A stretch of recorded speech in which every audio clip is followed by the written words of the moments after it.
नमस्कार सर्वांना. आज आपण शिकणार आहोत मौर्य वंश. काल आपण बघितलं होतं की सर्वात मोठा जो साम्राज्य होता तो मगध साम्राज्य होता. 16 महाजनपदची चर्चा आपल्याला अंगुत्तर या पुस्तकातून माहिती पडते आणि अंगुत्तर हे बौद्ध धर्माचं पुस्तक होतं. हसीन मसूद शाह म्हणजे मगध साम्राज्य. मगध साम्राज्यामध्ये आपण बघितलं की सर्वात पहिलं मगध साम्राज्य होतं ते बृहद्रथचं होतं, जे रामायण महाभारतमध्ये आपल्याला चर्चा होती. बृहद्रथचं पोरग होतं जरासंध. जरासंध आणि भीमचं मल्लयुद्ध. त्यानंतर सहदेवला राजा बनवलं. सहदेवच्या नंतर होतं ऋतुंजय. त्यानंतर हरिवंश वंश बघितला. हरिवंश वंशचा राजा होता बिंबिसार. याला आपलं साम्राज्य खूप वाढवायचं होतं. याला लग्न करता शौक होता ह्या माणसाला. अवंतीचा एक राजा होता चंद्रप्रद्ध होता. त्याची तब्येत झाली होती खराब, की त्याला डायरिया कसं काहीतरी झाला होता. त्यांनी आपला जो वैद्य आहे ज्याचं नाव होतं जीवक, त्याला अवंतीमध्ये पाठवलं आणि त्याचा होप तो वाचला. वाचल्यामुळे त्यांनी काय केलं, जे अवंतीचं राज्य होतं ते याला देऊन दिलं, आपल्या बिंबिसारला. बिंबिसारला वैशाली जिंकायची होती. याची राजधानी होती राजगीर. वैशाली नाही जिंकू शकला हा. आणि हा याचं वय पण झालं तरी हा लग्नच करून राहिला, आपल्या पोराला गद्दी नाही देऊ राहिला. तर पोरग चिडलं. पोराचं नाव होतं उदाई. उदाईने घेतला भाला याला फेकून मारला. हा मेला. त्यानंतर उदयनने वैशाली जिंकली. त्याचा हा होता वैशालीचा गुप्तचर होता वर्षकार. यांनी दोन नवीन हतियारचा शोध लावला होता, रथमुशल आणि महाशिलाखंडू. त्यानंतर उदयनचं पोरग होतं अजातशत्रूचं पोरग होतं उदयन. उदयनने तसंच केलं, आपल्या बापाला मारलं. त्यानंतर उदयननं राजधानी बनवली होती पाटलिपुत्रला. त्यानंतर जो याचा पोरगा होता नागदशक. ज्यानं काय केलं, स्वखुशीनं उदयननं आपल्या पोराला राज्य देऊन दिलं. पण याचा जो सेनापती होतो शिशुनागने याचा हत्या केल्याने तो स्वतः राजा बनला. आणि तेव्हा नंतर शिशुनाग वंश स्थापन झाले. शिशुनाग वंशमध्ये शिशुनागच्या नंतर आला काला अशोक. काला अशोक राजधानी वैशालीला बनवली. त्याच्यानंतर आला नंदीवर्मन. नंदीवर्मनचा एक सेनापती होता महापदम नंद. महापदम नंद नंदीवर्मनचा खून केला आणि नंद वंशची स्थापना केली. महापदम नंदच्या नंतर बघतो आपण की धनानंद आला. बघा, महापदम नंदनं सर्व शतरात्मकची पदवी घेतली होती आणि एकराट म्हणे स्वतःला महापदम नंद. सर्व शतरात्मक आणि एकराटची पदवी घेणारा महापदम नंद होता. पुन्हा सांगतो, सर्व शतरात्मक आणि एकराटची पदवी घेतली कोणी? महापदम नंद. महापदम नंदचा पोरगा होता धनानंद. धनानंद एक प्रकारचा पूर्ण नशेडी माणूस होता. त्याला राज्याचं काहीच लेणं देणं नव्हतं. तो फक्त स्वतःच नशे करे, आपल्या राज्याच्या मागे काहीच नाही करे. बायाचा शौक, जे जे शौक म्हणू शकतो ते ह्या धनानंदले होते. आज जर असा राजा असेल तर मग पंधरा जो साम्राज्य आहे तो काय करेल. पण याचा सालेला ऍडव्हान्टेज असा होता धनानंदले, की मोस्ट ऑफ द सर्वात मोठा साम्राज्य होतं मगध साम्राज्य. सो याच्याकडे खूप मोठी सैन्य होती. याच्याकडे सगळंच होतं ह्या राजाकडे. पण त्यामध्ये विनाशकाले विपरीत बुद्धी. सो त्याच्याने ह्या धनानंदचं आखरी झालंच जे झालं. आता आपण थोडं बघू अलेक्झांडर बद्दल, सिकंदर बद्दल. कारण हे पॅरलल वर्ल्ड मध्ये चालू आहे अलेक्झांडरची स्टोरी. अलेक्झांडरला आपण सिकंदर म्हणतो. बघा, अरस्तू, प्लेटो, सुक्रात. अरस्तू, प्लेटो, सुक्रात आणि वर येते अलेक्झांडर. म्हणजे अलेक्झांडरचे गुरु होते अरस्तू, अरस्तूचा गुरु होता प्लेटो आणि प्लेटोचे गुरु होते सोक्रात. सो अलेक्झांडर कोणाचा शिष्य होता? अरस्तूचा, अरिस्टॉटलचा. आता थोडं सिकंदर बद्दल आपण माहिती घेऊ.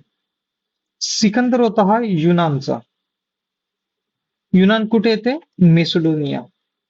मेसोडोनिया आधी नाव होतं मेसोडोनिया, तिथं युनानचा होता. याचा बापाचं नाव होतं फिलिप, फिलिप एलिडी. आणि मम्मी होती ओलंपियास.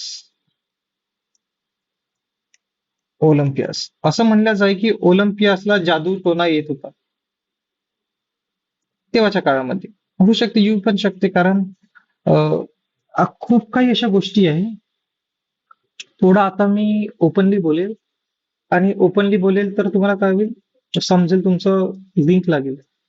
तुमच्यासोबत का होऊन राहिलं माहितीये का? तुम्हाला नॉलेज आहे पण तुम्ही एक्सप्रेस नाही करू शकून राहिले. तुम्ही घाबरून राहिले. आणि घाबरण्याचं कारण हेच आहे की तुम्ही एक तुमच्यामध्ये हे नाही, कॉन्फिडन्स नाही. कॉन्फिडन्स तेव्हाच बिल्ड होईल की जोपर्यंत तुम्हाला डीप मध्ये स्टोरी नाही माहित राहील काय कसं झालं तोपर्यंत. सो सेल्फ कॉन्फिडन्स आणि पब्लिक स्पीकिंग स्किल याबद्दल पण बोलू जर तुम्हाला इंटरेस्ट असेल तर. अदरवाईज कंटिन्यू करू. शेवट म्हणतो. त्यानंतर याची बायको होती, तिचं नाव होतं रेक्सोना. रेक्झोना. खूप सुंदर होती, खूप सुंदर. रेक्झोना खूप सुंदर. हा. सो आता थोडा हा मॅप घेऊ, बघा बरं हा मॅप कोणत्या कंट्रीचा आहे. सांगा कोणत्या कंट्रीचा मॅप असेल हा. कम्युनिकेट. कम्युनिकेट माईक चालूच ठेवा. हॅलो. शुभम. कटला का रे? नाही नाही, पाकिस्तानचा मॅप आहे. कुत्रा दिसून राहिला तर पाकिस्तानच समजून जायचं. लॅब्राडॉग दिसून राहिला ना तो असं बरोबर काढतो. बरं ठीक आहे, ठीक आहे. घ्या बाबा. तुम्हाला बरोबर. आता तुम्हाला बरोबर मॅप पाहिजे पाकिस्तानचा, आता घ्या. आता दिसतं पाकिस्तानचा मॅप. हा. सो स्टँडर्ड आहे आता हा थोडाफार. लॅब्राडॉग दिसतंय. ओके. सो आता बघू आपण सिकंदरची स्टोरी बघू. सिकंदर काय झाला, आंबिक सोबत मिळाला. आंबिक. आंबिक नावाचा राजा होता तक्षशिलामध्ये. ही तक्षशिला इथं होतं. तक्षशिलामध्ये. तक्षशिलाचा राजा होता आंबिक. सो झेलम नदीपाशी येते तक्षशिला. कोणत्या नदीपाशी? झेलम नदी. चला हे पण घेऊन. सो सिकंदरची जी हे होती ना, की सिकंदरला पूर्ण दुनियावर राज्य करायचं होतं. सो सिकंदरचा खॉप होता. सो आंबिक होता हा पाकिस्तानचा. सो याची दांदरली सिकंदरले पाहून याने संधी केली. भाऊ, हम दोनों दोस्त रहेंगे और साथ में दूसरों को मारेंगे. अशी आंबिकने संधी केली. आंबिकने पहिले हार मानून घेतली की आपल्याच्याने काही होणार नाही. अलेक्झांडरची सेना खूप मोठी आहे आणि अलेक्झांडर कधी हारला नाही. सो आंबिकने यासोबत पार्टनरशिप केली. आणि आंबिकनं का केलं, म्हणजे 326 मध्ये पोरसचं युद्ध झालं होतं. 326 मध्ये पोरसचं युद्ध झालं. तर 326 मध्ये आंबिकनं थोड्या ज्या गुप्त जागा होत्या ना त्या सिकंदरला सांगितल्या पोरसच्या युद्धामध्ये. आता शेवट काय झालं की सिकंदरनं पोरसले म्हटलं की एक तर तू माझ्यासमोर हार मानून घे किंवा तुझं पूर्ण साम्राज्य मला देऊन दे आणि मी तुझा जीव बक्षी देईल. पण पोरसनं काय म्हटलं, भले तुम मेरा सर काट दो, तभी तुम मेरा ये राज्य ले सकोगे, मैं तुम्हारे सामने कभी झुकूंगा नहीं. तो बस हे डायलॉग मारल्याबरोबर सिकंदरची जी बायको होती ना रेक्झोना याच्यावर फिदा झाली पोरसवर. सो बघा, अलेक्झांडरनं काय म्हटलं की तू मला तुझं राज्य देऊन दे, मी तुला सोडून देईन. कारण पोरस हारला होता ना. सो पोरस काय म्हणे, तू माझा जीव घे म्हणे तेव्हा माझं राज्य घेऊन घे म्हणे. मी हार हार नाही म्हणत म्हणे तुझ्या समोर म्हणे. मैं जब तक तू मेरा मेरा सर काटले और ये राज्य पुरा ले ले बोले. सो ह्याची जी डेअरिंग डेअरिंग होती ना, डेअरिंग पाहून जी रेक्झोना होती ती इम्प्रेस झाली. सो मग अलेक्झांडर म्हणे साली माय बायको याच्यावर इम्प्रेस होऊन राहिली, राखी बांध म्हणे त्याने.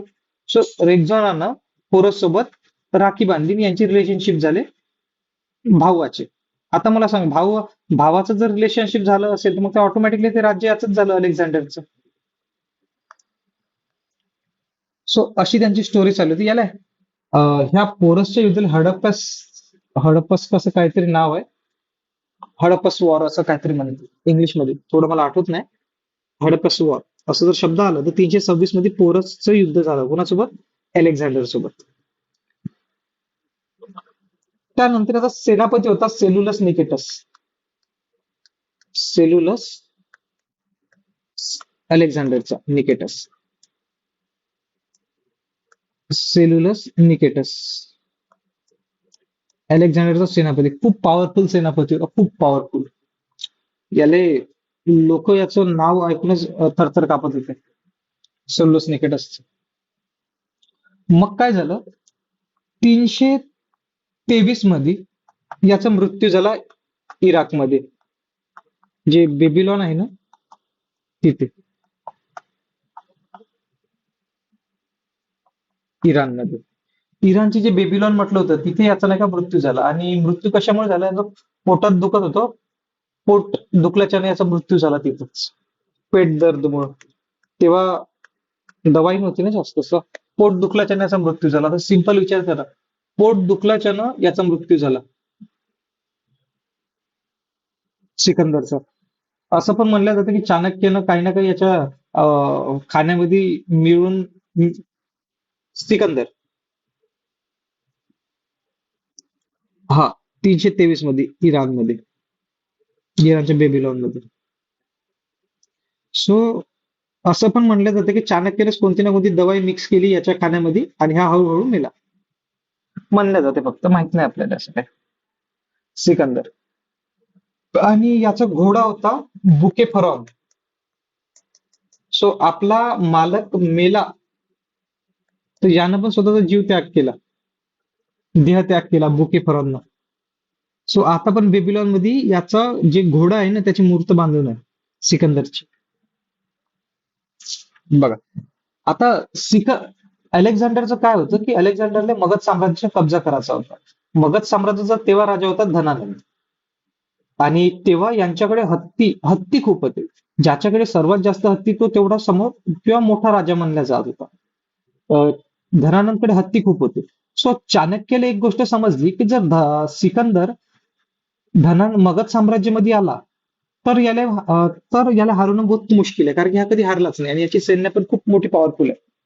सो धनानंद, जो चाणक्य होता ना, तो धनानंदकडे गेला की सांगाले, बाबा अशी अशी गोष्ट आहे, सिकंदर नावाचा व्यक्ती आपल्या राज्यावर येणार आहे, कब्जा करणार आहे, मारणार आहे. धनानंद आपल्याच नशेमध्ये था. धनानंद म्हणे, यार किसके अंदर इतना दम है बोले जो अपन को मार सके बोले, काट दो इस ब्राह्मण को, हकाल दो बोले. सो तेव्हा हा जो चाणक्य होता ना, हा चिडला, कारण की चाणक्याची खूप बेइज्जती केली होती या धनानंद. चाणक्यानं म्हणलं, जोपर्यंत मी तुला इथून उखडून फेकत नाही म्हणे तोपर्यंत माझी चुट्टी नाही बांधणार म्हणे मी. तर त्यानं आपली चुट्टी खोलली होती चाणक्यानं तेव्हापासून. मग चाणक्य आपला स्टुडंट बनवायला लागला, ज्याचं नाव होतं चंद्रगुप्त. ओके. तो स्टोरी समजली तुला, चाणक्य. आता थोडं आपण चाणक्य बद्दल बघू. चाणक्याच्या पप्पाचं नाव होतं गुनी, म्हणून गुणीपुत्र म्हणते चाणक्यला. याचे जे पप्पा होते ते जे चाणक्य होते ना, तक्षशिला विश्वविद्यालयामध्ये शिक्षक होते चाणक्य. तक्षशिला विश्वविद्यालय कुठे आहे? पाकिस्तानमध्ये. पाकिस्तान पाकिस्तान पाकिस्तानमध्ये येतो. हा. सो चाणक्याच्या बापाचं नाव होतं गुनी. आणि जे चाणक्य होते तक्षशिला विश्वविद्यालयामध्ये प्रोफेसर होते. यांचा जो स्टुडंट होता तो होता आपला चंद्रगुप्त मौर्य. चंद्रगुप्त मौर्य स्टुडंट होता चाणक्याचा.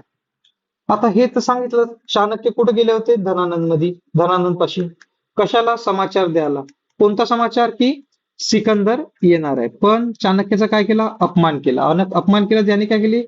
चोटी खोलली आणि शपथ घेतली, जोपर्यंत तुला इथून उचलून फेकत नाही म्हणे तोपर्यंत मी चुट्टी बांधत नाही म्हणे. हे समजलं तुला?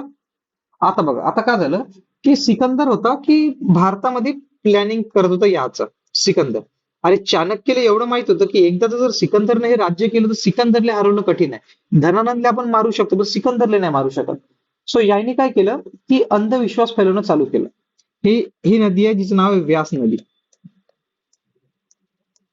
व्यास नदी. सो चाणक्यानं काय केलं, हळूहळू नाही का हा. हॅलो. ओके.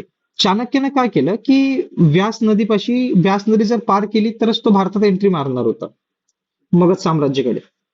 सो व्यास नदी.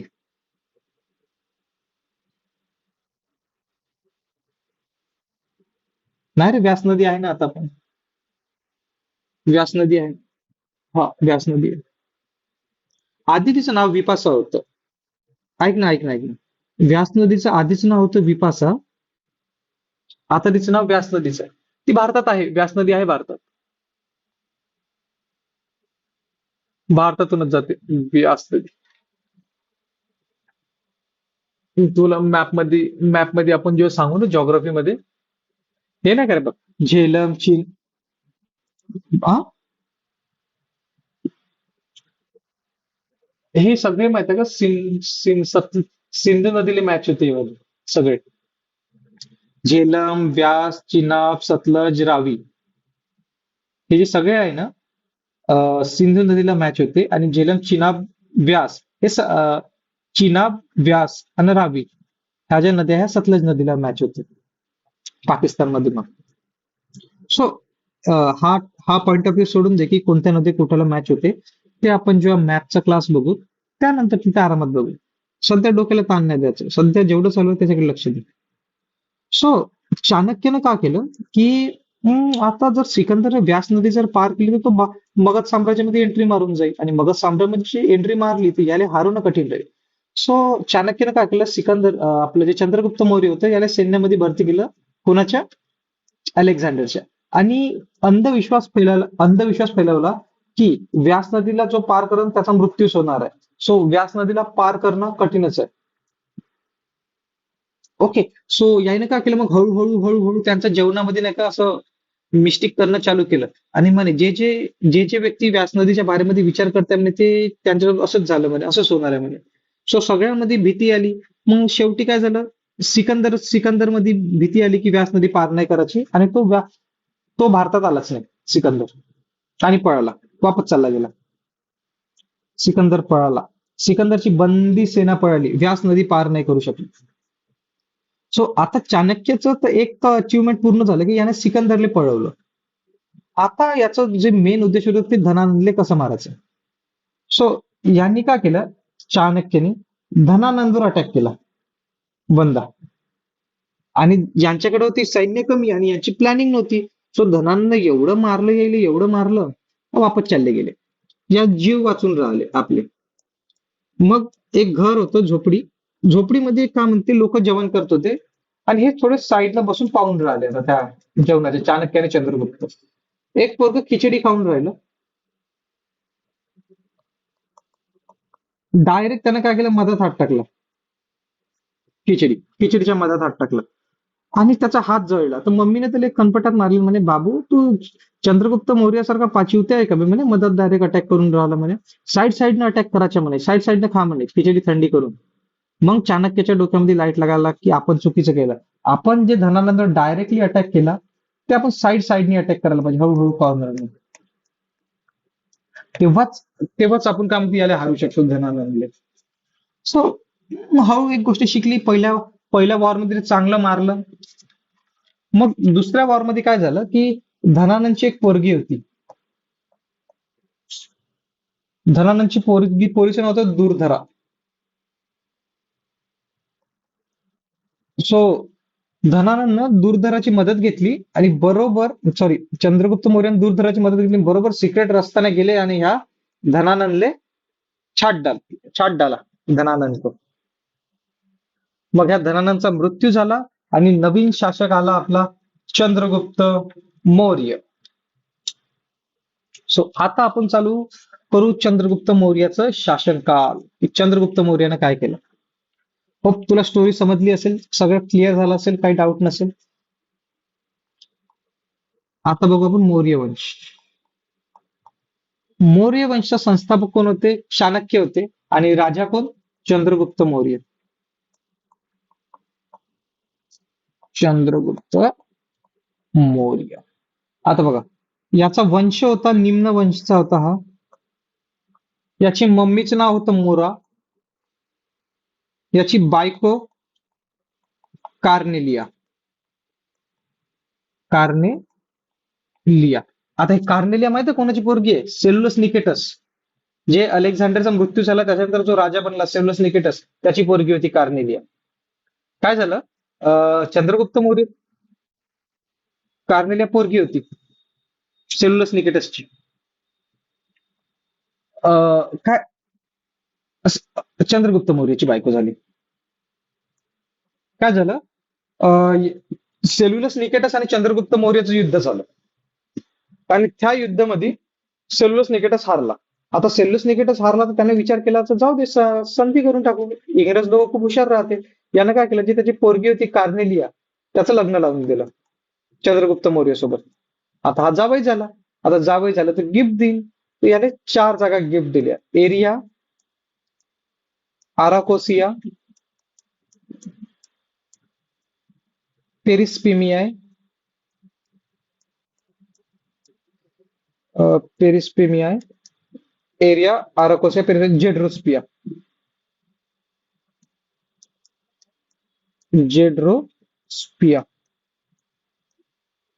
जेड्रोसिया, जेड्रोस्पिया.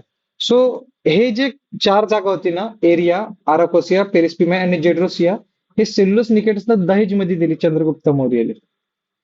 आणि आताच्या त्या जागाचं नाव आहे कबूल, काबूल, कांधार, मकरात आणि हेरात.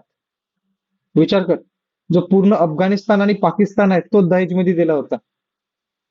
जो पाकिस्तान एवढा उडून राहिला ना, तो दहेजमध्ये भेटलेला होता आपल्याला. चंद्रगुप्त मौर्य दहेजमध्ये दिला अफगाणिस्तान आणि पाकिस्तान सेल्युलस निकेटसने.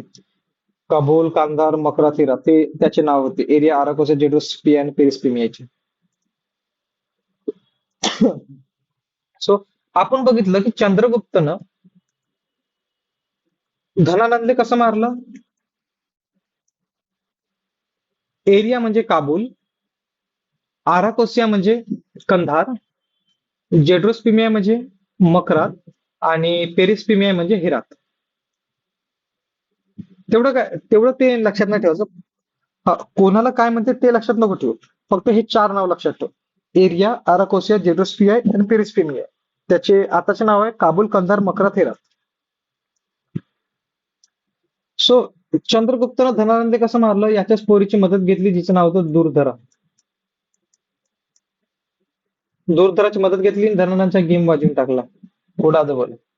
चंद्रगुप्त आता सेल्युलस निकेटस आणि चंद्रगुप्त मौर्याचं युद्ध झालं. सेल्युलस निकेटस हारला.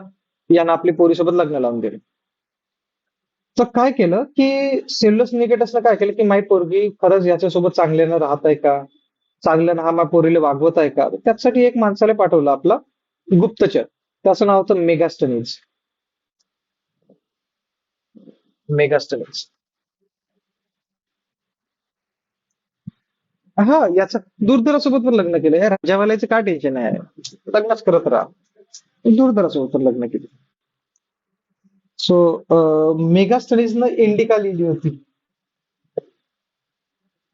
सो सेल्युलस निकेटसनं कोणाला पाठवलं, मेगास्टनीजला, की जा बाबा चेक कर माय पोरीले बरोबर हे करताय काय. मग एक वेळेस का झालं की मेगास्टनीस आणि चंद्रगुप्त मौर्याची चर्चा झाली की मला सांगा म्हणे, तुमचा जो सासरा आहे माझा जो सासरा आहे म्हणे सेल्युलस निकेटस, त्याने अटॅक का बरं केला म्हणे आमच्यावर, म्हणजे याला का पाहिजे होतं म्हणे. ते म्हणे काय नाही भाऊ म्हणे, तुमच्यापासून हत्ती पाहिजे होते म्हणे, बस एवढीशी गोष्ट. यानं काय केलं, चंद्रगुप्त मौर्यानं 500 हत्ती पाठवले सेल्युलस निकेटसकडे. खुश. सेल्युलस निकेटस म्हणे असं पाहिजे म्हणे जावई म्हणे आपल्याला म्हणे. दणदण काम झालं. पोरगीचा चांगला जावई भेटला आणि हत्ती भेटले. आता आवाज येत आहे. तर मी काहीच नाही करू शकत. जर कोणी कॉल करत असेल मला या सिच्युएशन मध्ये, मी काय करणार. आवाज येत आहे.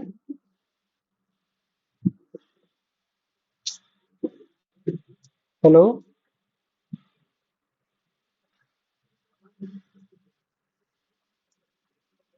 मेगा स्टडीजने लिहिली होती इंडिका.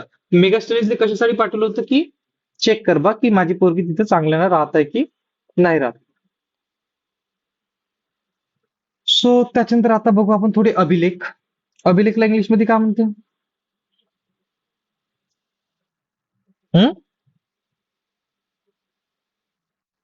इन्स्क्रिप्शन. आता आपण बघू इन्स्क्रिप्शन्स, की कुठं कोणत्या गोष्टीवरून कशा कशाची आपल्याला माहिती मिळते. सो याचे थोडे अभिलेख सापडले होते. एक होता मध्यस्थान अभिलेख. मध्यस्थान अभिलेख. आता हे याच्याबद्दल काही सांगू तर शकत नाही आपण. सो थोडं आपल्याला फक्त हे रट्टा मारायची गरज आहे. रट्टाच मारायची गरज आहे ना. काय करणार ते त्याचं स्क्रिप्चर. मध्यस्थान अभिलेख कोणाशी रिलेटेड आहे तेव्हा चंद्रगुप्त मौर्याशी. तो कुठे आहे? बेंगालमध्ये आहे. त्यानंतर एक होता सहा घोर अभिलेख. सहा घोर अभिलेख आता तू समजून जाशील हे.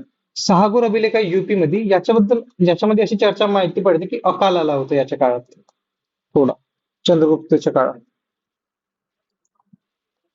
मध्यस्थान अभिलेख बेंगॉलमध्ये, सहागोर अभिलेख आहे गोरखपूर युपी मध्ये. आणि त्याच्यामधून अशी चर्चा झाली की अकाल पडला होता याच्या काळामध्ये. एक आहे जुनागड अभिलेख. जुनागड अभिलेख आहे गुजरातमध्ये. याच्यामध्ये असं माहित पडलं की पुनर्निर्माण झालं होतं नदीचं. पुनर्निर्माण नदीचं. ती नदी होती मे बी व्यास नदी. व्यास नदीच होती. व्यास नदीचं पुनर्निर्माण करण्यात आलं होतं. आणि त्याच्या आधी रुद्रदायनने केलं होतं. एकदा रुद्रदायनने केलं, त्यानंतर याने केलं. सो झाला चंद्रगुप्त मौर्य. आता झाला वयस्कर झाला, एवढे काम धंदे केले यानं, सगळं केलं. यानं मग शेवट काय केलं? जैन धर्म स्वीकार केला. आता जैन धर्म कोणता स्वीकार केला याने? श्वेतांबरवाला स्वीकार केला होता. श्वेतांबर कोणाचा होता? भद्रभाऊचा. समजत आहे? सो हे हे कुठे गेलं? भद्रभाऊ सोबत भद्रभाऊ सोबत गेले कर्नाटकमध्ये. कर्नाटकच्या श्रवणबेलगोलामध्ये यांनी संलेखना मेथड घेऊन स्वतःचा देहत्याग केला. संलेखना मेथड करून देहत्याग केला. एक मिनिट, कोणतरी आलं, कुणाला आलं असं. शुभम जॉईन, तूच जॉईन झाला का? डबल डबल कसं जॉईन झालं? हॅलो शुभम, आवाज. हा, आवाज येत आहे ना?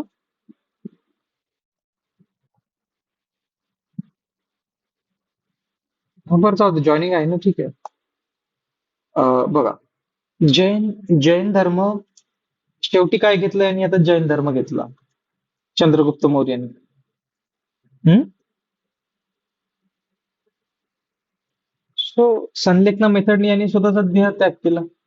आता बघा, आता एवढा मोठा शासक होता, त्यांनी चंद्रगुप्त मौर्यने खूप काही केलं.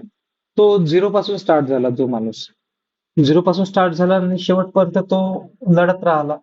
स्वतःच्या भरोश्यावर केला. त्याचा टीचर चांगला होता, चाणक्य. चाणक्याच्याच बेसवर तो एवढा उडू शकला, असं म्हणतो आपण. आणि शेवट बघा ना, शेवट लास्ट काय एंडिंग झाली याची? सगळं सोडसाड केलं यांनी, आणि जैन धर्म स्वीकार करून संलेखना मेथडने देहत्याग केला. एवढं सगळं संसार, एवढं सगळं जिंकून तरी शेवटी काय भेटलं त्याला? काहीच नाही.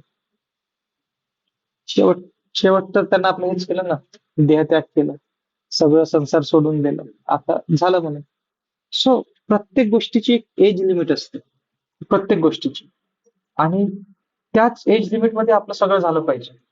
कारण वेळ अशी गोष्ट आहे. हम्म. हम्म.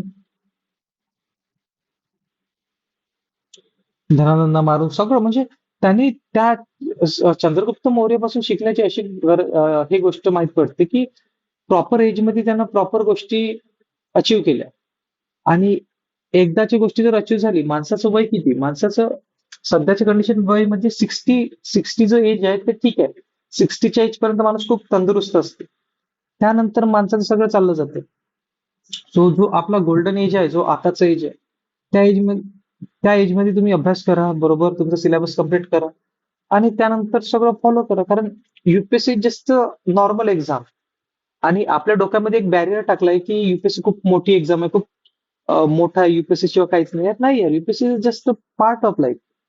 तुम्ही आयपीएस झाले और आय एस झाले, त्यानंतर सुद्धा तुमची जर्नी वेगळी आहे. मग तो माणूस आय एस झालेला माणूस आय एस सोडून दुसरे काम करून राहिला, दुसरी काही गोष्टी करून राहिला. सो त्या गोष्टीमध्ये सुद्धा असेल. सो आपल्याला काय केलंय की एका अं, विहिरीमध्ये टाकल्यासारखं ठेवलंय. विहिरीच्या बाहेर तुम्ही पाहू शकत नाही. एक तुम्हाला बॅरियर आहे की तुम्हाला हे करावंच लागेल. आणि पोरं आहेत, तर पोरं स्वतःच्या याच्यावरून नाही पोरं. हं? पोरं विहिरीतल्या विहिरीत राहून राहिले. आता आपण बघतो मोस्ट ऑफ द टाइम की कोचिंग मध्ये एवढे पोरं येऊन राहिले खूप. असे ढिगाणं पोर आहे कोचिंग मध्ये. पोरामध्ये काही इंटरेस्ट नाही यार. किती पैसे वेस्ट करून राहिले, ते बापाचा पैसा वेस्ट करून राहिले. म्हणजे काही आपल्याकडे आपल्याकडे सध्याच्या कंडिशन मध्ये काहीच नाही. आपल्याला वाटते यार की आपण असं नाही करायला पाहिजे. त्यांची कंडिशन बघा, त्यांची फायनान्शियल कंडिशन बघा. चांगल्या चांगल्या गाडीने फिरून राहिले. अभ्यास अभ्यास नाही करून राहिले फक्त. म्हणजे तुम्ही कोचिंग मध्ये फक्त तुमचा शो ऑफ करायला येऊन राहिले की तुमच्याकडे पैसे आहे, आम्ही कोचिंग जॉईन केली तरच आम्ही सिलेक्शन होणार. नाही यार, ह्या गोष्टीला काय होऊन राहिलं की जो कॉम्पिटिशन आहे ना, ते कॉम्पिटिशन नाही राहून राहिलं खरं. एक जे युपीएससीचं स्टँडर्ड असायला पाहिजे की एवढे पोरं जर देऊन राहिले खरं अभ्यासूच पोरांना त्यांनी हे घ्यायला पाहिजे. प्रिलिम्सचा फॉर्म भरून द्यायला पाहिजे. 14 लाख पोरं प्रिलिम्सचा फॉर्म भरून राहिले, तर 14 लाख पोरांमधून जे आपण बघतो कोचिंग मध्ये मोस्ट ऑफ द पोट्टे असेच असते. ते जर फॉर्म भरून राहिले तर काय निगेटिव्ह इम्पॅक्ट नाही होणार आहे का? निगेटिव्ह इम्पॅक्ट सायकोलॉजीवर होणार आहे की साले एवढे पोट्टे भरून पेपर भरून राहिले, पास नाही होऊन राहिले. सो आपल्यालाच काही ना काही वाटते. सो एक सायकोलॉजीचा पार्ट झाला. म्हणजे आपल्या चंद्रगुप्त मौर्यापासून हे शिकायला मिळते की लहानपणापासूनच त्यांनी खूप काही गोष्टीच्या मागे धावला आणि त्याने खूप काही त्याग केला. आणि तो त्याग केल्यामुळेच तो आज समोर आला आणि आज एवढं मोठं शासन बनू शकलो. हम्म? काय झालं? म्हणून सम्राट चंद्र, सम्राट म्हणते, सम्राट त्याला. सम्राट अशोक सम्राट. सम्राट अशोक म्हणू शकतो कारण त्याची थोडी हे वेगळी होती. पण चंद्रगुप्त मौर्य पण खूप सम्राट म्हणू शकतो चंद्रगुप्त मौर्याला. कारण त्याने स्वतःच्या बेसवर केलं. जे आता आता राजे आले होते आतापर्यंत, ते मोस्ट कोणते गुप्त,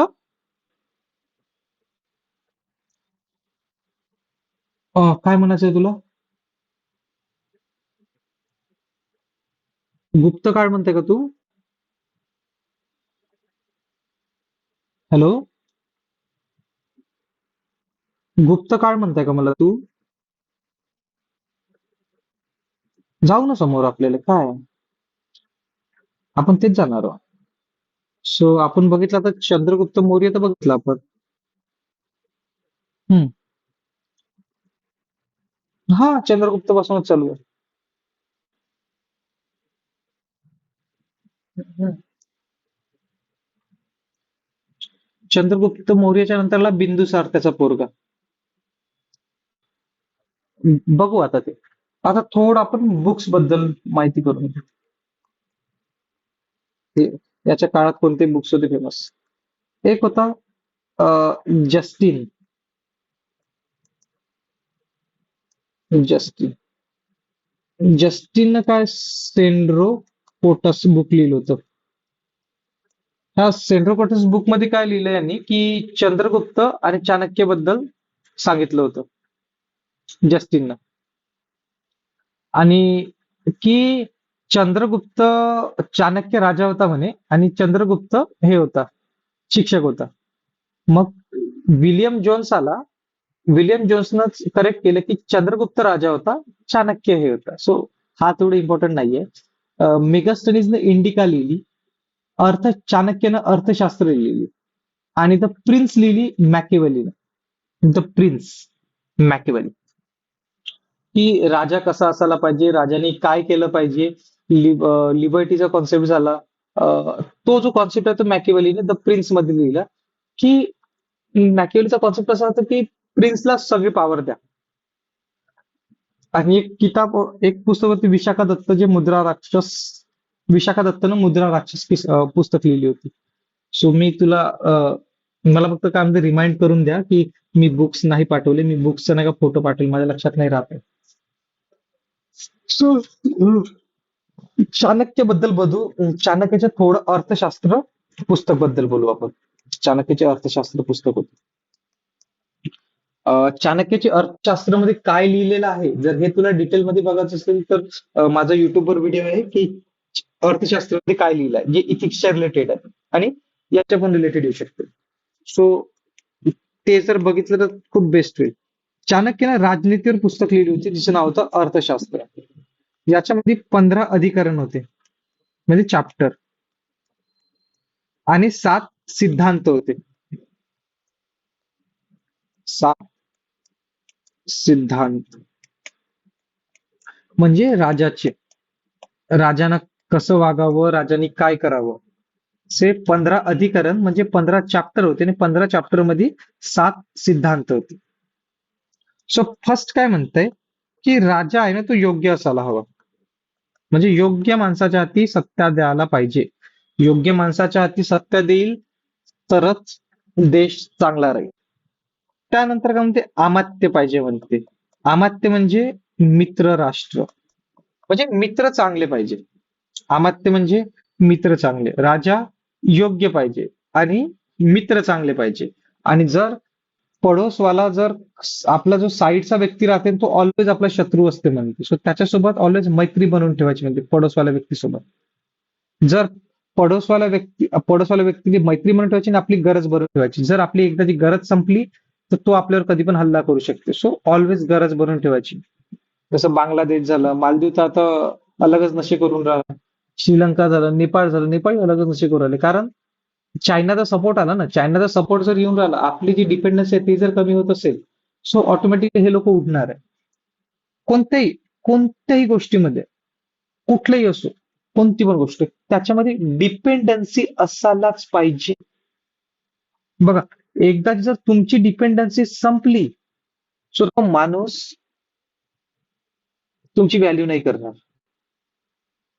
सो ऑलवेज तुमची नीड आहे ना ते बनवून ठेवा. ओके. सॉरी, अमात्य म्हणजे मी मित्र बोललो होतो. अमात्य म्हणजे मंत्री होते. मंत्री म्हणजे कॉन्सिल ठेवा तुमची चांगली. ओके. आणि जो मित्राचा कॉन्सेप्ट आहे तो तर आहेच, सप्तांग सिद्धांत मध्ये याच्या.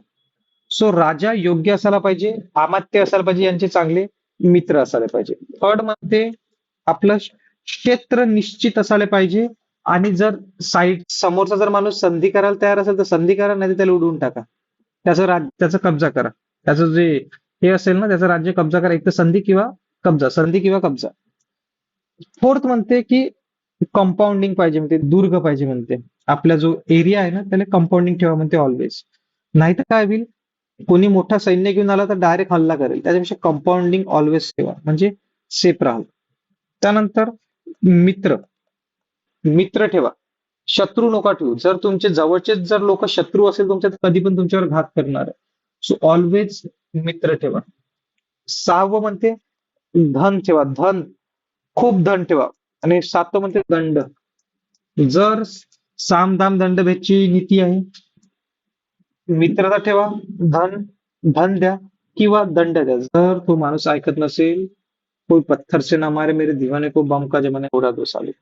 सो बघा, सो चाणक्य होता ना, हा प्रॅक्टिकल थिंकर होता. चाणक्य याचं काय म्हणतं की जो माणूस योग्य असेल त्यालाच राजा बनवावं आणि राजापाशी ऑलवेज मंत्रीपद असायला पाहिजे. आता मंत्रीपद म्हणजे काय, जे काउन्सिल ऑफ मिनिस्टर्स. आता एक आपल्याला बघायला भेटते की ही जी काउन्सिल ऑफ मिनिस्टरची कन्सेप्ट आहे ना, ही आधीपासून आली, चाणक्याने दिली आणि आता सुद्धा आपण ते फॉलो करतो. आपला जो प्रधानमंत्री असेल त्याचं कॅबिनेट असते, कॅबिनेट मिनिस्ट्री असते. क्षेत्र म्हणते, क्षेत्र निश्चित ठेवा.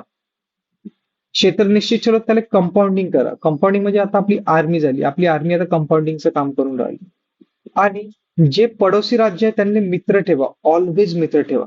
मित्र जर ठेवाल तर कामात येईल. पडोसी राज्यात जर आपले शत्रू असेल तर आपल्याला धोकाच आहे. धन एवढं ठेवा की तुम्ही कोणावर डिपेंडन्स नाही राहू. जसं चायनापाशी बहुत पैसा आहे, तर चायना आता डिपेंडन्स नाही, स्वतःच तो बोलबाला करते. आणि दंड द्यासाठी तयार राहा. जर समोरचा व्यक्ती ऐकत नसेल, दंड द्या त्याला. सो ही ज्या थिंकिंग आहे चाणक्याची, याच्यावरून असं माहित पडते की Chanakya is practical minded person. Practical minded person आहे चाणक्य. म्हणूनच तो एवढ्या त्या कठीण परिस्थितीमध्ये सुद्धा झिरो पासून स्टार्ट करून चंद्रगुप्त मौर्यले जे काहीच नव्हता, निम्नवंशचा माणूस होता, त्याला राजा बनवलं. सो जर झिरो पासून, आणि ऑलवेज माणूस झिरो पासूनच सुरुवात करते, आणि जो माणूस झिरो पासून सुरुवात करत असेल तोच माणूस समोर जाऊन काही ना काही अचिव्हमेंट करेल. आणि always ready for unexpected things. आणि कॉन्फिडन्स झाला, बोलण्याची स्टाईल झाली, सगळी गोष्ट मॅटर करते यार. तुम्ही जर तुमचा ऍटिट्यूड कसा असायला पाहिजे, एक व्यक्तिमत्व असते. तुम्हाला बघितल्याबरोबर समोरच्याला काही ना काही वाटलं पाहिजे की इस बंदे में कुछ ना कुछ बात है.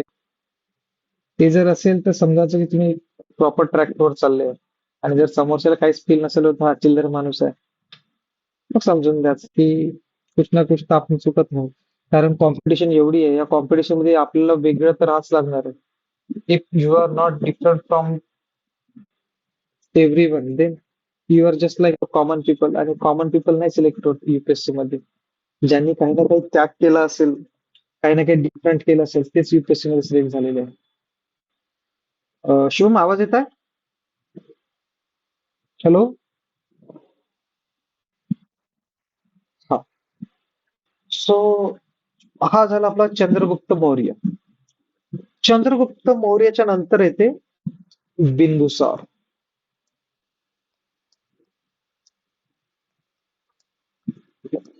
चंद्रगुप्तच्या नंतर आला बिंदुसार. बिंदुसारचे दोन पोरं होते, एक होता सुशील आणि एक होता अशोक. बिंदुसारचे दोन पोरं सुशील आणि अशोक. सिरियामधून एक दूत आला होता. सिरियामधून दूत आला, त्याचं नाव होतं एडी.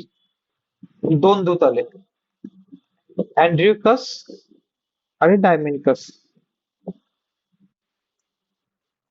अँड्रिकस आणि डायमेनिकस यांनी काय केलं की अं, तीन गोष्टी यांच्या साम्राज्यामधून नेल्या. ती होती मिठी शराब,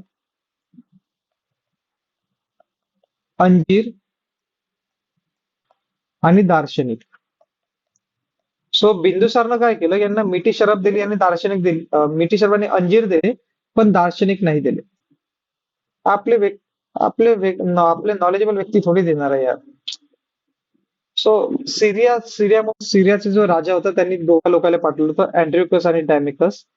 सो बिंदुसारनं त्याला दोन वस्तू दिली, मिठी शराब आणि अंजीर. दार्शनिकची माग केली याने, पण दार्शनिक नाही दिली.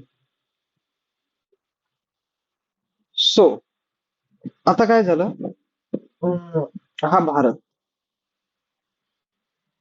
सो ही जी नॉर्थन साइड होती ना, नॉर्थन साइड मध्ये थोडे दंगे चालू होते. आणि अवंत अशोक जो होता तो अवंतीमध्ये होता. अवंतीमध्ये आपलं राज्य सांभाळत होता आणि वाढवत होता. सो जम्मू काश्मीरचा जो एरिया आहे तिथे खूप युद्ध, झगडे चालू होते. सो बिंदुसारनं काय केलं, आपलं सुशील जो पोरगा होता त्याला पाठवलं, जा बाबू झगडे सॉल्व्ह करून ये. सुशील गेला झगडे सॉल्व्ह करायला, लाता बसले आले, हा वापस आला. सुशील म्हणे, बाबा बाबा म्हणे, मेरे से झगडा सॉल्व्ह नहीं हो रहा म्हणे, वैसे सॉल्व ही नहीं हो रहा. मग बिंदुसारनं काय केलं, अशोकले पाठवलं. अशोक कुठं होता, अवंतीमध्ये. अशोक गेला कुठं, जम्मू काश्मीर मध्ये. आणि श्रीनगरमध्ये जे जे लोक झगडे करत होते ना, सर्व लोकांना कापलं यायनं. सब लोगों की गर्दन उडा डाली. जे लोक झगडे करत होते, जे झगडे नव्हते करत, त्याची गर्दन उडवली. आता बोला म्हणे, कोण इथे झगडे करत म्हणे, झगडे करायला कोणीच नाही वाचलं. सो यानं एक नवीन शहर स्थापन केलं, त्याचं नाव होतं श्रीनगर, अशोकने. सो अशोक अशोकने श्रीनगर शहरची स्थापना केली. सम्राट अशोक. सो आता थोडा एक मिश्रचा राजा होता, त्याचं नाव होतं फिलाडोल. मिश्रचा राजा फिलाडोल. त्यांना आपला मंत्री पाठवला होता डायमेशियस. अशोकच्या काळात मिश्रचा राजा फिलाडोलनं मंत्री पाठवला होता डायमेशियस. त्यानंतर अशोक बनला राजा. कारण बिंदुसारले सुशीमवर भरोसाच नव्हता. कारण सुशीम साधा तो नॉर्मल झगडा शांत नाही करू शकला, तो मग काय शांत करणार आहे. सो त्यानंतर राजा बनवण्यात आलं अशोकले. अशोक राजा बनला. आता थोडं आपण अशोकची हिस्ट्री चेक करू. अशोक राजा कसा बनला, काय झालं. फिलाडोलचा एक मंत्री होता, डायमेशियस. डायमेशियस. सो बघा आता अशोक बद्दल बोल. हे त्याच काळामध्ये घडणाऱ्या गोष्टी आहेत त्या सगळ्या ज्या घडत आल्या. सो अशोकचा जन्म झाला 304 BC मध्ये, पाटलीपुत्र मध्ये.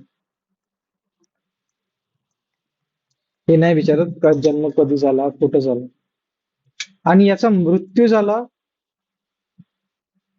मृत्यू कधी झाला याचा सांगा बरं, माहित आहे का? 232 मध्ये मृत्यू झाला याचा. 232 BC मध्ये अशोकचा मृत्यू झाला. आता बघा अशोक त्याचं वय किती होतं, एक मिनिट. 304. बरं सोड, ते महत्वाचं नाहीये. याचं जट 269 मध्ये याचा राज्याभिषेक करण्यात आला अशोकचा. 30 हा नाही नाही, 72 वर्षात नाही झालं याचं. 69, 40, 70 झाले ना. 30, 34, 34, 34च्या एज मध्ये याचा राज्याभिषेक करण्यात आला अशोकचा. याच्या 5 बायका होत्या अशोकच्या. 5 बायकांमध्ये याची कारुबाकी नावाची बायको होती, ती फेवरेट होती. कारुबाकी. 269 ला राज्याभिषेक झाला. राज्याभिषेकच्या 8 वर्षानंतरच यांनी काय केलं, हल्ला केला कलिंगवर. कलिंगचा राजा होता नंदराज. यांनी काय केलं, 261 मध्ये एवढा मारकाट केलं ना, सर्व लोकांना मारून टाकले यांनी. काहीच नाही ठेवलं अशोकनं. जे येईल पोरग असो पोरगी असो, कापून टाक प्रत्येकाला मारण्याचं काम केलं अशोकनं. मग ती एक सिच्युएशन अशी आली का, अं, अं, लहानचं पोरग रडून राहिलं, त्याची मम्मी मेली. माय रडून राहिली, पोरग गेलं. कोणाचा हात कटला, कोणाचा पाय कटला, सगळं. मग ते अशोकला एक झालं म्हणे, आता आता इच्छा सोडली म्हणे, माय सगळं इच्छा उडून गेली अशोकची. इमोशनल झालं. सो हाथी गुफा अभिलेख आहे एक. हाथी गुफा अभिलेख कलिंग मध्येच आहे. कलिंग म्हणजे ओडिसा.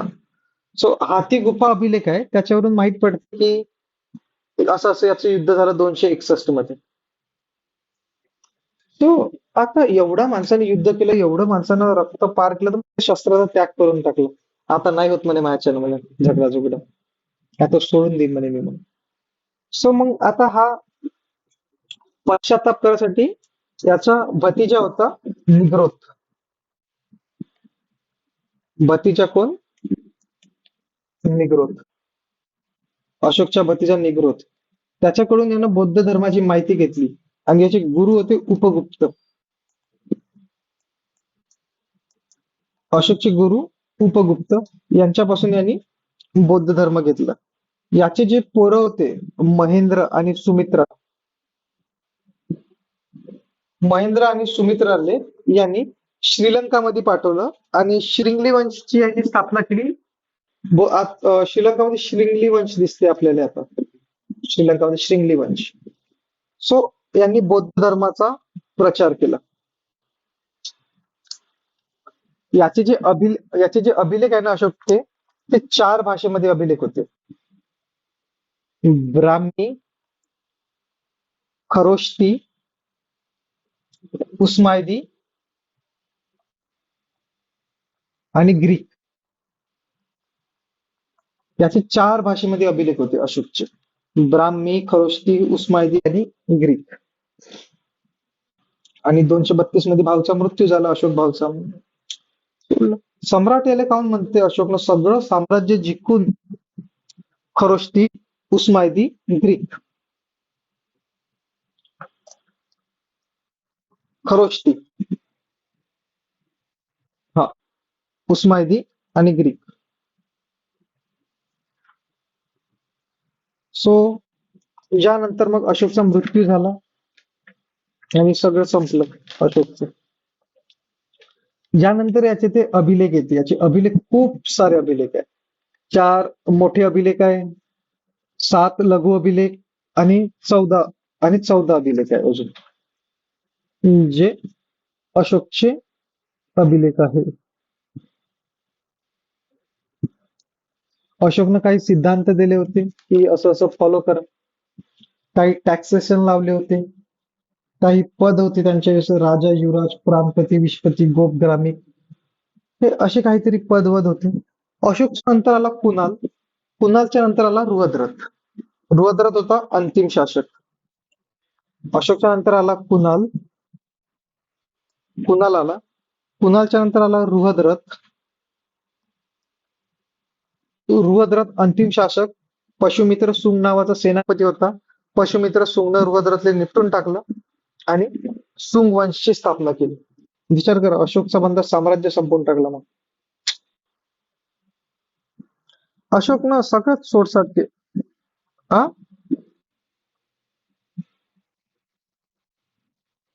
बृहद्रथ होता शेवटचा. अशोकचं संपलं नाही. अशोकचं खूप घ्यायचं आहे आपल्याला. 4 अभिलेख घ्यायचे आहे, 7 लघु अभिलेख घ्यायचे आहे, 14 चतुरायन अभिलेख घ्यायचे आहे, चतुर्दश अभिलेख घ्यायचे त्याचे. सो ते आपण उद्या करू, अशोकचे सगळे अभिलेख. कारण आता जर आता जर चालत असेल तर घेतो मी, बट डोक्याच्या वरून जाईल थोडं. सो आता आता क्विक रिव्हिजन मारू की आपण काय काय शिकलो. आपण हसीन मसूक शाह बघितलं होतं. हसीन मसूक शाह मध्ये हरियांक वंश कम्प्लीट केला. हसीन वरून कोणता वंश असतो? हसीन वरून कोणता वंश आला? हसीन मसूद शाह. शिशुनाग वंश. हसीन मसूद, हरियांक वंश, शिशुनाग वंश, नंदवंश. नंदवंशच्या नंतर आपण बघितलं नागवंश, नंदवंश आणि मौर्य वंश. मौर्य वंश मध्ये आपण चंद्रगुप्त मौर्यची स्टोरी बघितली, कसा तो स्टार्टिंग पासून आला. चाणक्यची चाणक्याची स्टोरी बघितली. चाणक्यानं कशी चोटी घेतली, शपथ घेतली. सिकंदर कधी व्यास नदी पार करूच नाही शकला. सिकंदरचा मृत्यू झाला बेबीलॉन मध्ये. त्याचा घोड्याचा पण मृत्यू झाला 323 मध्ये. सिकंदरचं पोरसचं युद्ध झालं होतं, हडापसचं युद्ध. त्याच्यामध्ये कसं दोघांची मैत्री झाली, राखी बांधली त्याच्या बायकोनं त्याला. सो भाऊच झाला. सो साळा झाला. साळाने का करणार आहे आता. त्यानंतर आपण बघितलं अशोक नाही, चंद्रगुप्त मौर्यचं युद्ध झालं. दुर्धरा सेल्युलस निकेटस सोबत युद्ध झालं होतं, जिंकला. मेगास्थनीजनं इंडिका लिहिली होती. मेगास्थनीज आला होता त्या काळात. कार्नेलिया सोबत लग्न झालं. एरिया, अराकोसिया, जेड्रोसिया, पेरिस्पेमा हे त्याला दहेज मध्ये भेटलं होतं. त्याच्यानं मध्यस्थान अभिलेख बघितलं. गोरखपूर अभिलेख बघितलं. मध्य 6 गोर अभिलेख बघितलं जे गोरखपूरमध्ये. जुनागड अभिलेख बघितलं जे नदीचं पुनर्निर्माणची चर्चा होती. त्यानंतर यांनी जैन धर्म घेतला भद्रभाव पासून. श्वेतांबर झाला बाबू. कर्नाटकच्या श्रवण बेलगोलामध्ये याचा मृत्यू झाला, चंद्रगुप्त मौर्याचा. चंद्रगुप्त मौर्याच्या नंतर आला बिंदुसार. बिंदुसारचे 2 पोरं होते, सुशीन आणि अशोक. सुशीन तर बिनकामाचा होता, अशोक चांगला होता. अशोकने श्रीनगरची स्थापना केली. याच्याच काळात 2 लोक आले होते, कुठचे? सिरियाचे. सिरियावरून एडी आले होते, ऍड्रिकस आणि डायमिकस. सिरियावरून आले. यांनी 3 गोष्टी मागितल्या होत्या, अँड्रिकस आणि डायमेनकस. मिठी शराब, अंजीर आणि दार्शनिकची मागणी केली होती, पण यांनी दार्शनिक नाही दिली, मिठी शराब आणि अंजीर देऊन दिली. मिश्राचा राजा होता पिलाडोल, त्यांनी आपला पाठवला होता गुप्तचर किंवा मंत्री डायमेशियस. त्यानंतर मग अशोकचा राज्याभिषेक झाला. 304 मध्ये अशोकचा जन्म झाला. 269 मध्ये अशोकचा राज्याभिषेक झाला. राज्याभिषेक झाल्याच्या 8 वर्षानंतरच याने हल्ला केला. आणि हल्ला केला कुठं? नंदराजचं कलिंग सगळं मारकाट केली. हाती गुफा अभिलेख म्हणून आपल्याला ही सगळी माहिती मिळते. हाती गुफा अभिलेख. त्यानंतर याचा भतीजा होता निग्रोधचे म्हटलं की आता झालं यार, माझ्यानं बोध काय केला, आता मला हे करायचंय, पापाचा पश्चाताप करायचा आहे. सो पापाचा पश्चाताप करण्यासाठी यानं बौद्ध धर्म घेतला. बौद्ध धर्मामध्ये अशोकचं काय होतं की अशोकनं हे नाही कधी कंपल्शन केलं की मी जर बौद्ध धर्म घेतला तर तुम्ही पण बौद्ध धर्म घ्या. नाही, याची न्यूट्रॅलिटी होती. तुम्हाला जो धर्माचा फॉलो करायचा तो धर्माचा फॉलो करा. न्यूट्रॅलिटी होती अशोकची. सो अशोकच्या 5 बायका होता. 5 बायकामधून कारोबाकी याची फेवरेट बायको होती. ते एका अभिलेखवरून माहिती पडते, तिचं नाव, त्या अभिलेखचं नाव आहे मोर अभिलेख असं काहीतरी आहे. लोहरी नंदनगड कोसांबी अभिलेख आहे, ज्याच्यावरून असे माहित पडते की याची जी बायको होती ते दान देत होती जास्त कारोबार, म्हणून याला आवडत होते. याचे पोरं होते महेंद्र आणि सुमित्रा. महेंद्र आणि सुमित्राने यांनी श्रीलंकामध्ये पाठवलं की जाबा तिथं प्रचार करा, आणि यांनी श्रिंगली वंशची स्थापना केली, बौद्ध धर्माची. ब्राह्मी, खरोष्टी, उस्मायदी आणि ग्रीक या भाषेमध्ये याचे अभिलेख आहे. 232 मध्ये अशोकचा मृत्यू झाला. होप सो अशोक समजलं असेल, सगळं समजलं असेल अशोकपर्यंत. चला, थँक्यू, सगळ्यांचा धन्यवाद. इथे आपण बंद करत आहोत.